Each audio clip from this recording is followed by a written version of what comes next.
Tom, Yes. it's Ben. It's Ben. Ben Gibbard. Oh my God. It's Ben Gibbard. Wait. How's it going, bud? Good, good. Are you let me just make sure. There's no interfering lines. I'm talking to the engineer right now. We're good? There you are. Oh my goodness. As I live and breathe. It's my friend Ben Gibbard. Now people say, what band is Ben in? Is he in Death Cab for Cutie or is he in Postal Service? Well, guess what, everybody? He's in both of them right now. The tour you're doing it just started, right? Yeah, we're about a week in. We're in we played in Boston last night and we're playing in Boston again tonight. And now this is Death Cab for Cutie come out. You do that, then you go back, then Postal Service come out. Do you have to like change in any way? Do you like spin around like doing an impression, like a stand-up doing a Jack Nicholson impression? There is a costume change, but it's like with a lowercase c. Okay. It's just like, it's just like let's just get into some fresh digs for this next set. Sure. Yeah, but it's pretty, it's not exciting. Sure. We're not talking about you're not coming out like Brian Eno in Roxy Music for the second half with ostrich feathers, and it's not like you're out there with like dressed like Bruce Springsteen for Death Cab, and then suddenly, who's that guy? Well, it's the same guy. I mean, now that you mention it, we kind of missed an opportunity. I missed an opportunity to kind of just to really delineate between these two things. Let's just kind of come out, be like working man's hero for the first set, and then I'll come out looking like I'm from Saturn for the second one. It would be amazing if you came out and acted like you don't know who the other guy was that did that part of the show. You're just like, I don't know who they are, but we're the Postal Service and we're here.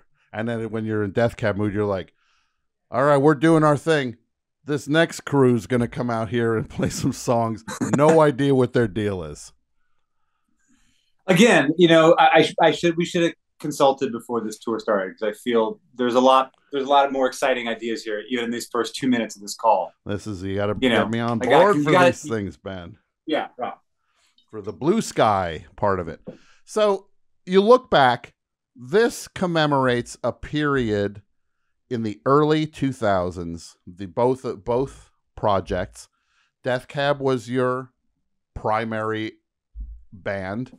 Postal Service legendarily was a project between you and Jimmy and Jenny that was not built for the ages. It was not built to be a forever thing. It was a thing of the moment where you were doing something that was, you'd call it a side project at that point, right? You'd call it Postal Service. Oh yeah. I mean, it's always been a side project, but it was meant to be this kind of small thing. Like, let's just make this record. Oh my God, Sub Pop wants to sign us. That's awesome. We'll make this record. We'll go play, a month of shows, and then we'll go back to our day jobs. That was kind of like everybody has like a home corner to go back to. But when you look back now, because you are one of the people. This is something. You are not an overly nostalgic person at all. I've known you long enough to know you are always thinking, what's the next thing? Where am I going next with things? You're not always looking back. It's a kind of the opposite of who you are, actually. But for you to look back at that run about 20 or so years ago, where you had the Death Cab album, Transatlanticism was the breakthrough Death Cab album. And then you had the Postal Service album, more or less the same time period. When you look back at that period now, what's coming to mind? Oh, I mean, I just feel so, I just feel so unbelievably kind of like humbled and just blown away that these things like occurred the way they did. Mm-hmm. I mean, like when the Postal Service record came out and kind of had this kind of ascension, there was like this little bit of nervousness around like, oh man, what is this? Like, what does this mean for my main thing? Are we going to start? Is there going to be some tension that starts building around this? And then transatlanticism came out and kind of had its own kind of life. So to have lightning strike like not just once but twice, and not only twice but twice in the same year. Yeah, it's just like one of those things where it's like it almost feels as if it's like you can't take credit for it. It's kind of like I keep coming back to this William Gibson quote when he's talking about like the Neuromancer trilogy, and he says something like, some of his books, and he's like, yeah, it's like, I feel like my books are like my children who just kind of like go off into the world and have great adventures. It's like you make something and then you don't really have any say in how it kind of enters the world and who it affects and how it affects, or it affects anybody at all. So, for this to have happened, it kind of is like, yeah, I mean, I was the partial author of these things, but at the same time, it's like these records kind of took on a life of their own. And it's just kind of been a fun kind of experience to kind of see where these records have kind of floated off into the world, Well, it's an exciting, that is it's one of the scarier parts of making things, but it's also a strangely liberating thing that you just truly you don't own the thing once the thing everyone owns the thing. You almost own the thing less than anybody because you're not forming connections and memories with it. You did that when you made it. When you release it, it's everybody's but yours in a strange way. Well, yeah, I'm sure you've had the same experience, Tom. It's like when you write something and you're sitting with it and you're proud of it and it's just yours, that's like a very kind of precious time as like people who create anything, who write anything. And then there's that moment where you're like, all right, I gotta like push it off into the world. I gotta share it with people, and that's going to change it, know. There was, for me, there was. Sorry. Oh no, yeah, and there's just kind of like that's kind of a very vulnerable place to be whenever you're kind of pushing that boat off into the water for the first time. Yeah, I felt that when I wrote my book. I knew it was coming out in July, and I was just like, well, I have time before. Like July is when people are going to start to get on people's radar, maybe a couple months earlier with review copies or whatever. But I remember seeing in like late December, early January, somebody had already written a review of it. I don't know how they got a copy of it. And I felt for a minute, I was just like, it felt like somebody like broke into my house. Because it's like, you're not supposed to know, but this is mine. This is mine. You're not supposed to know the stories of my life yet. I'm not ready. And then it just took a day to be like, well, it started. And I didn't get to say when it started, but there's no getting the toothpaste back in the tube now. It's like skydiving. You can't go back into the plane if you don't like how it feels after the first 5 seconds. It's like, you're riding the ride. I ultimately felt very freed by that experience, that I was not holding it away from everybody. It was out there, and whatever happened. So with the Postal Service record, here's a thing I want to float.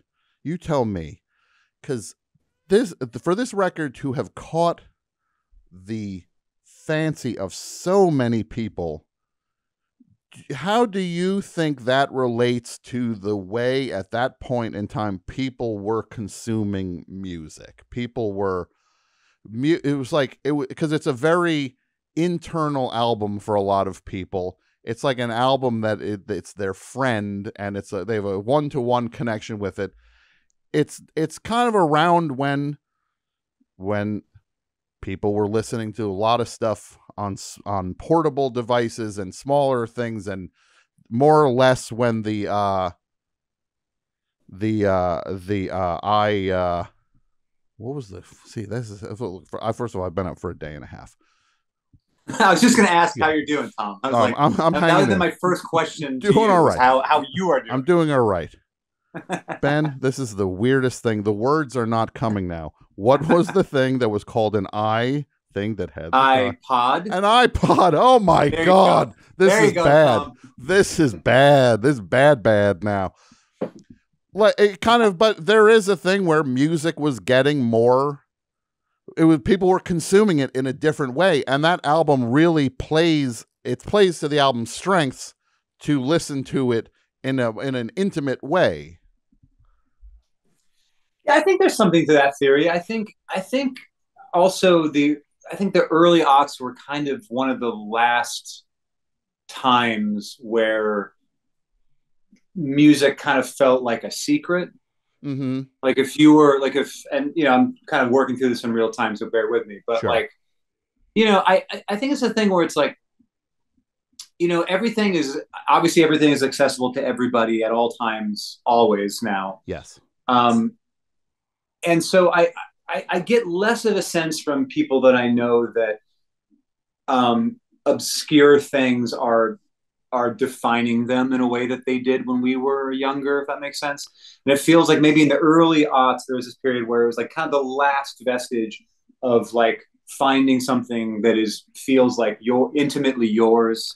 Yes. And that it is like that is is a large part of defining one's identity and who they are. Mm-hmm. And that applies to everything, but in this case it would be music in general, but then this record kind of having the kind of the life that it did. It was just this thing that kind of floated off into the ether. And it wasn't.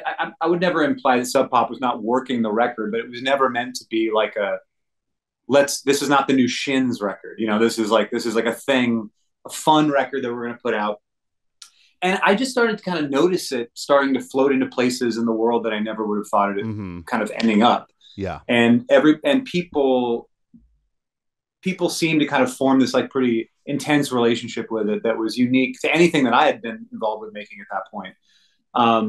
But I think was indicative of just what was kind of the dying breaths of that period of how we ingested culture, where we found things, they became like so incredibly kind of personal and intimate with us because we felt like we were the only ones who liked them. Sure. Yes. And you could still at that point be like, something comes out, it's not like everybody can go at the same time. I'm going to check that out because I just have to type in the name and then I can check it out just like you can check it out. You still had to kind of know, and labels definitely had more sway over things then in terms of the curating that a label would do. It's just a very fascinating thing for a record that was a small thing to have found this incredibly wide audience, and it's fascinating. I would also posit this. See what you think about this, Ben Gibbard. The record comes out on the heels of the worst rock music that ever happened that was popular. Limp Bizkit, all of that stuff. A generation of kids were like, I don't like that. This is my rock music now. Well, we've discussed this before. I think offline that I think that one needs only to look at the lineup for Woodstock '99. Yes, to get a temperature on like what was popular at the turn of the century.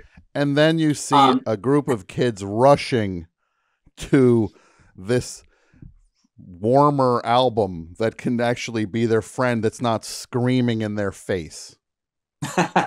Well, I think I've been thinking about this a lot recently in the wake of the anniversary of these records, and kind of talking a lot about these records, and people asking me what their significance is, and it's just like, dude, I just made them. I mean, I feel like as soon as I start kind of someone in my position starts kind of like pontificating about why their record is important, it just starts to sound just really self kind of aggrandizing and like it's just like it's not something that I'm qualified to do. But I do think, but even having said that, I often question whether or not my feeling about the music at the end of the 90s was a function of me being like a petulant 20, 21-year-old who like only liked the things that I like and thought that popular music was shit. Yeah. I mean, I'm sure there's somebody right now doing the same thing. There was somebody doing that in 1989. There was somebody doing that in 1969. Yeah. Mm-hmm. But it really feels, even with almost 25 years of kind of hindsight now and perspective, that we really can look back at that period and be like, yeah, that was a terrible time. Yes. For music. Just an undeniably terrible time for anything that was existing like in the mainstream. There just wasn't anything good happening at that point. Yeah. From my taste, at least.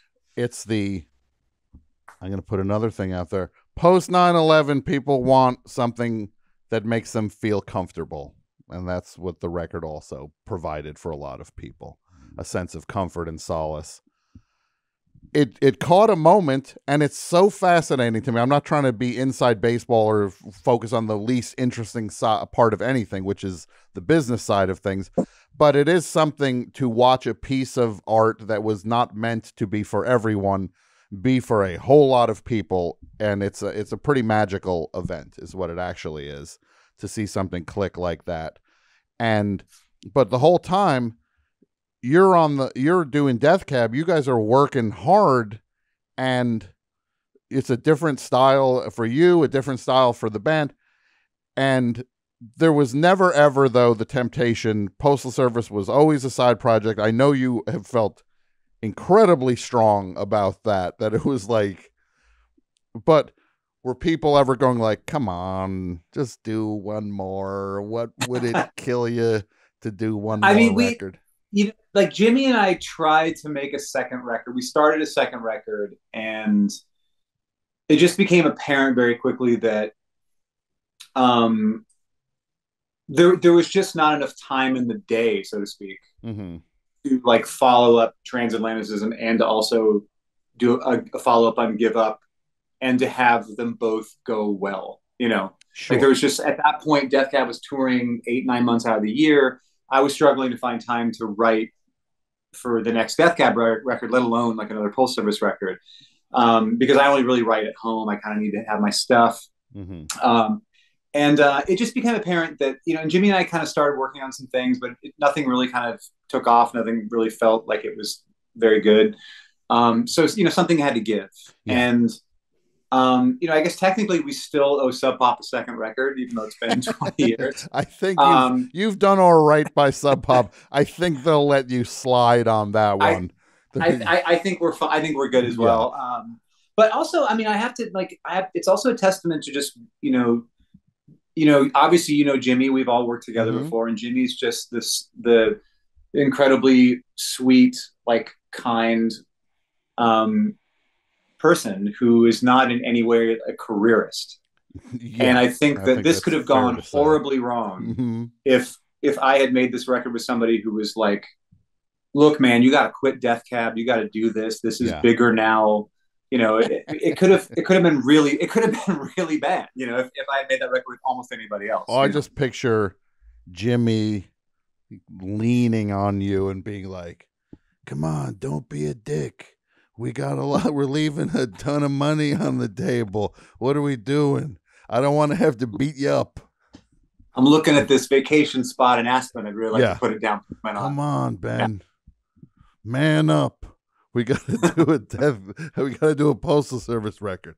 No, it's really amazing, and it's so exciting. What have the shows been like so far with people's reactions to everything? They've been incredible. I mean, they've really exceeded my wildest expectations. Like the night before the first show, I was kind of like awake in my bed, just kind of like, what is going to happen tomorrow? How is this going to work? I had some, I think the scarcity of the Postal Service is one of the main reasons we've been getting in a lot of these bigger rooms. And so I was kind of, I guess, a little bit concerned that it might feel like Death Cab was opening for the Postal Service, which I guess we're kind of technically doing. But, I was concerned about, like, sometimes if we're playing Death Cab's playing a festival and we're playing before like a band that people are there to see, certainly more than us, there's kind of this like look in the crowd of like, are you guys done yet? Can you just finish? Like, let's go, and it seems that people, the overwhelming majority of people who are at these shows are very excited about seeing both records. Yeah. And it's like a very different kind of experience. The Transatlanticism experience is kind of like a much more kind of subdued, listening, quiet, kind of almost recital type of atmosphere. And then when we start playing Give Up, we have a little brief changeover and we play Give Up, and then it kind of turns into like a little bit of a dance party. So it's been awesome. And it's been really, really kind of great for me to kind of close the circle, like to have both of these things that have been so important in my life kind of exist in the same space. I think it's been really fun and gratifying for me, but I think also I think everybody else has really enjoyed it too. So I'm sure everybody's having a great awesome time. Yeah, no, it's really exciting. And I love that you get to do this and kind of commemorate this one very unique window in the very long career of a lifer, that you're kind of acknowledging and honoring this one stretch that is a pretty special stretch. So it's really exciting, and everybody, the tickets, if you can even get tickets, you should go see this tour is coast to coast, and everybody's excited. And then what comes after this for you? What's 2024 looking like for a Ben Gibbard? 2024 is looking like it's a retreat from all of this, and just like I just need to do some writing and just kind of be. I think that we have, I have really kind of really, I'm like completely overexposed myself in the last like year and a half with a Death Cab record and touring that, and then doing this thing and touring that. And I just need to kind of, it'll be time for me to do like the other part of my job, which is like to actually make things and not just play things. Yeah. So I'm really looking forward to that. I just read this like big biography on Sonny Rollins, the jazz kind of tenor man, and he famously like took a year on the Williamsburg Bridge, where just every night he would go and play from like 10 at night to like 6 in the morning. Okay. So he just kind of retreated from playing shows. He stopped recording, and obviously I'm not putting myself in the same plane as someone like that, but I do like the idea of just kind of retreat from live performance or retreat from recording, and just I think that one of the things that's kind of been lost, certainly since these records came out, was the sense that artists go away for a while, and it's like I find it I mean, maybe we've talked about this, offline, Tom, but it's like there is this kind of like exhaustion that sets in when performers or musicians, artists, actors, whatever, just won't give you a break. They won't recede into like the background for the. Let somebody else kind of have the spotlight, and then come back when they actually have something to say, or they've made something. It's not just like when they need attention. It's as simple as, how can we miss you if you don't go away? Is what it seems like. It's very simple. People need to love the thing, and if you give them too much of the thing is optional, and it needs to be special for you. It needs to be special for the fans as well. So that's very exciting that's going to be next year for you. And you've got a show tonight. I've got to try to stay awake now. Not that you're not keeping me awake, but how many more hours is this going on for, Tom? 7.5, I think. Okay, something like that. Yeah. Has this been like a Monster Energy, like Bang Energy? What are you doing? I'm going going very slow on the caffeine. I'm being very judicious with that. I'm not eating a lot, and I'm trying to not overdo caffeine because I don't want the crash. I can crash later. I just got to get to 6 p.m. out here. Okay.